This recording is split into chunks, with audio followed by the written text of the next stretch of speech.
Jefa del Observatorio de Políticas Públicas de la Universidad del Pacífico. Su trabajo es sumamente importante, va analizando las políticas que se toman desde el gobierno y viendo su efectividad y sobre todo si se cumplen o no.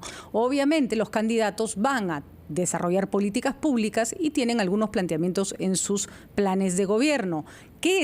¿Cuáles son las propuestas? ¿Qué harían en caso de llegar al gobierno con respecto a al tema, por ejemplo, de la pandemia, de la educación y de la economía? ¿Encontramos propuestas serias? ¿Encontramos propuestas viables?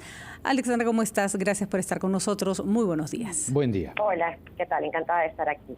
Bueno, y efectivamente, encontramos una serie de propuestas, en realidad en temas específicos de la salud y de la pandemia. Creo que es comprensible que los candidatos estén enfocando demasiado en lo que tendría que hacerse en las primeras semanas de trabajo, digamos, en el primer año de trabajo. Y si bien ya nosotros habíamos adolecido de visión de país a largo plazo por parte de los tomadores de decisión, creo que la pandemia ha hecho que retrocedamos aún más y que si antes éramos cortoplacistas, ahora lo somos muchísimo más. De acuerdo. Hay algunas propuestas, por ejemplo, que digamos que van desde que el Estado tome control sobre la distribución y la producción del oxígeno, propuesta de Verónica Mendoza, que efectivamente está avalada por la reglamentación, por la Comisión, por la Ley General de Salud, en caso haya una pandemia. La pregunta es, ¿el Estado lo va a hacer de mejor manera que el sector privado?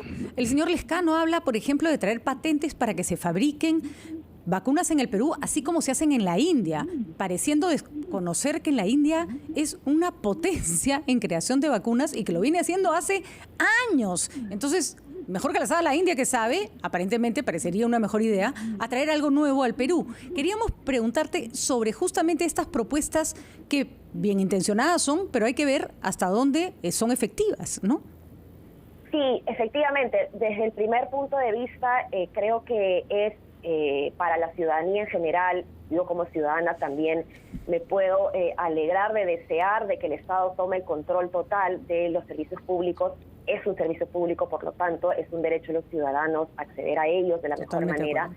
El problema es que las capacidades del Estado no son necesariamente las que deseamos que existan para poder tomar el control absoluto de ello, ¿no? Entonces, lo que tenemos que hacer más bien es los servicios públicos que están totalmente bajo el control del Estado deben trabajarse en una mejora de la calidad. Hoy en día, y esto es una reflexión más personal en realidad, hoy en día algunos peruanos que tienen el privilegio de pagar un servicio de salud privado, por ejemplo, están pagando un servicio adicional que el Estado no les está sabiendo proveer, ¿no? Entonces, ¿cómo hacer para que estos ciudadanos dejen de pagar un servicio de salud?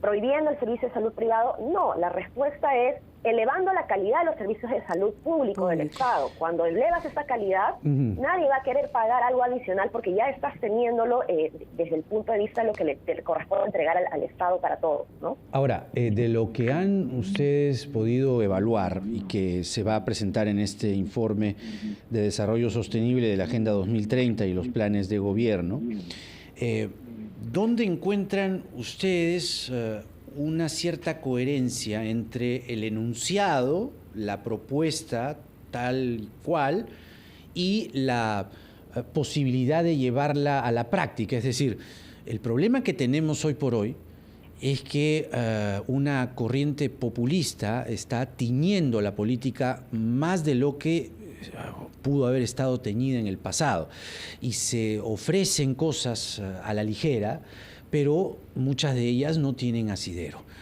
¿Han encontrado algunas propuestas que sí tengan asidero y tengan horizonte en el futuro?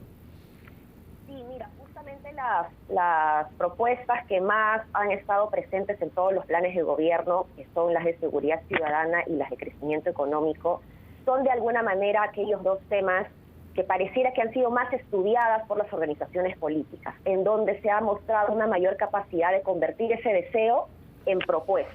Ya. Ahora, hay propuestas distintas, evidentemente, ¿no? En el caso de seguridad ciudadana pueden haber propuestas contradictorias, inclusive unas en donde dicen vamos a llevar a militares a las calles y otras en donde dice vamos a empoderar a los barrios para que sean los ojos de los policías y muestre fiscalización.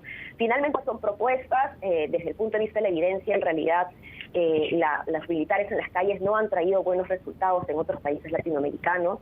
Sin embargo, termina siendo igual una propuesta aterrizada, ¿no? Entonces, al menos eso es algo que tendremos que empezar a valorar en los ¿Seguridad ciudadana y qué gobierno. otro rubro nos dijiste? Crecimiento económico también es uno de los temas más populares, seguido de corrupción. Pero en corrupción ahí, la gran mayoría, por ejemplo, se queda, habla mucho del discurso de que vamos a luchar contra la corrupción, pero ya a la hora de aterrizarlo en una propuesta concreta, se encuentran más dificultades en los partidos políticos para proponer eso, ¿no? Lo mismo sucede en casos más que me han llamado la atención, por ejemplo, como lucha contra la pobreza, que es un tema que se ha mencionado muchísimo en estos planes en comparación con las elecciones anteriores. Ajá. Ha crecido bastante en comparación con y esto es algo positivo, ¿no? Pero también nuevamente no encontramos todavía la capacidad de convertir estas buenas intenciones que puede tener una organización política, estos buenos deseos de luchar contra la pobreza, en propuestas específicas, concretas para ello.